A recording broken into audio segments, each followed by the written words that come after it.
Don't you know that the music should be soft? So here we are. No, I was just saying to you right before we came on air. No, my son started Little League. Kane started Little League.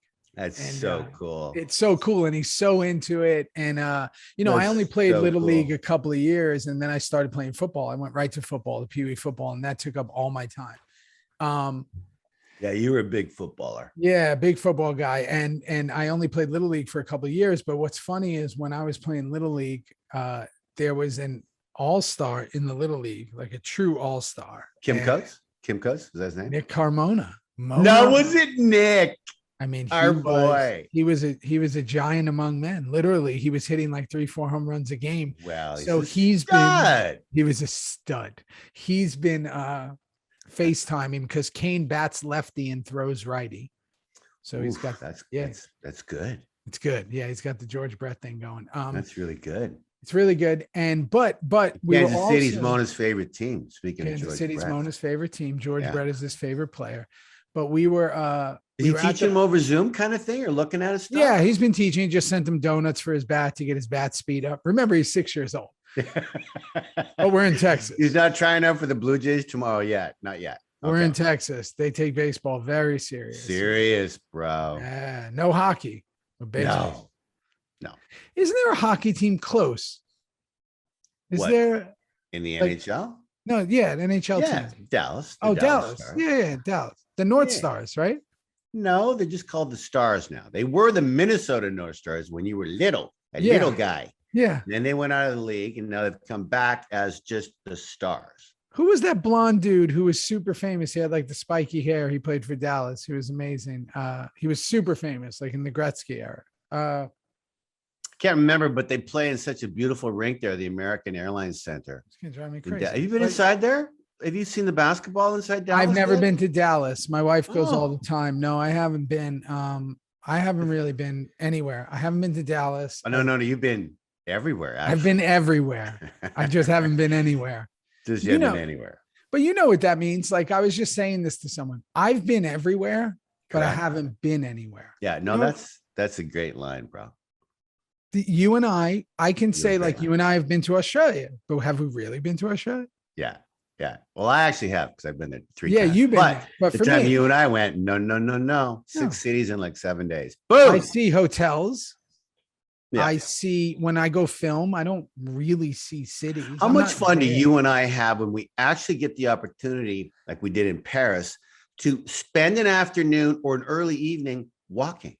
Oh, Just I love walking. it. That's why I run every day. It was amazing. Yeah, I run every day so I can hopefully at least absorb a part of the city. Like when we were in Australia, as an example, we were in Perth, we were in Adelaide. I'd get up and go for that early morning run. Yeah. So at least I can say, oh, there's a cleaners down there. There's a restaurant down there. Like at least I've seen the streets. I've seen the city. Did the best I you do could. that everywhere I am. So I can feel for, even if a moment I'm part of it, because at least, and you know this, especially with the independent films, they try to put all your stuff together to block shoot it, like get everything Every day. together. Yeah. So if they're and like, we love that, but it's a lot of work. You don't. we love it. But if they're like, hey, you're on the film, you know, at this point in our career, it's like, oh, you're on the film for 16 days. It'll be 16 days in a row, not counting, you know, the 2 days you have off. Right. And in those days, you're just trying to catch up. Right. Back in the old days, I remember I went, I was doing this really horrific movie called The Informers, that I was really excited for. It just turned out it's just a really weird film. Didn't work. Uruguay. Yeah. It was in Uruguay. And I only worked 3 days on the film, but I was there for 3 months. No. Yeah. No. Yeah, because it was cheaper for them to keep me in Uruguay. Holy So crap. I flew in, I worked the first day, then I worked the last 2. So for 3 months, I'm sitting in Uruguay, like, okay, what are we doing here?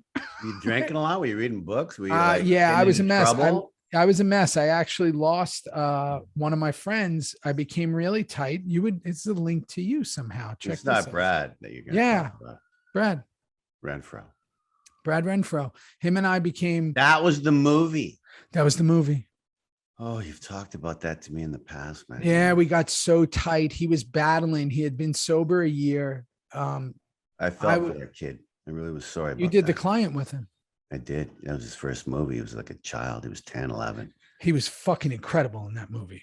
Joel Schumacher went to, Warner Brothers and basically said, because they wanted, what's the kid from Home Alone? That kid, that star? Mm-hmm. Macaulay Culkin. Macaulay Culkin. They wanted him. And Joel said, no, you need to give me a month and I will find this boy. He needs to be it doesn't need to be a star. He needs to be real. And Joel went to Memphis. He went to New Orleans and he went to this incredible. He had no parents, Brad. He was at a delinquent. Grandparents raised him. His mom and his grandparents raised him. That's right. And he was at this little delinquent center. He was like 10, 11 years old. Mm-hmm. And freaking Joel met him and he just came out and Joel said, let's just talk. And the kid was going, what are we talking about? Like, what am I doing here? Like, what's this all about? But this is kind of cool. He got the fucking part. And he's fucking amazing. He nailed it. He was unbelievable. And then he was incredible in Sleepers too. So he was an incredible actor, very troubled. And we met and became as tight as two people can be. Oh, geez, Rossi, tough. And he was battling it. He was battling it.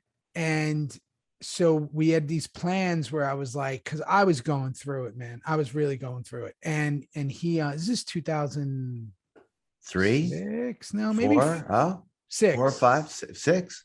Just before Sons, 2 years just before Sons. And I said to him, I had put him on the phone with my mother, with Mary Jane, and I was like, listen, for Christmas, you'll come home to New York with me. You'll be around a bunch of crazy motherfuckers, family. You'll eat a ton and you'll see what kind of like that's like. Cause he had never really experienced that. And he had gotten caught up again in Uruguay. He started partying again. And I would check on him when we got back to LA, and then he died in January. He never made it to New York, and he OD'd. And him and I used to wear it every day. I don't wear it, and I don't wear anything anymore.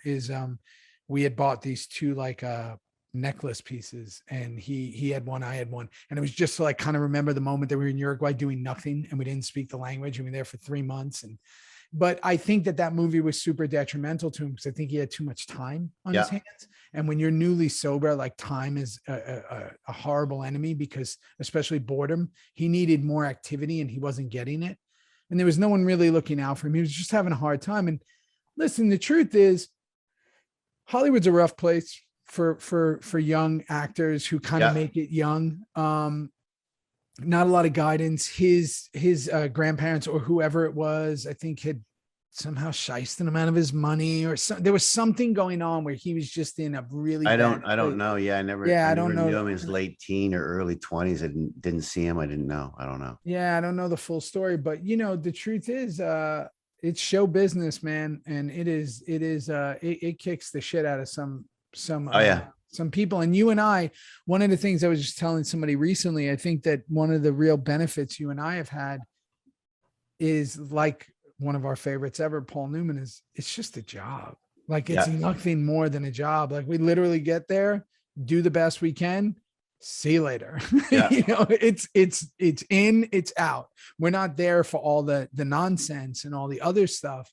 And I think that's a rarity. Most people that I see are so absorbed with it, with all of it that comes with it, the premieres, the parties, the look at me, please tell me I'm great, the whole thing. And you and I have kind of always been like, we're just going to be the best we can and we're going to walk away.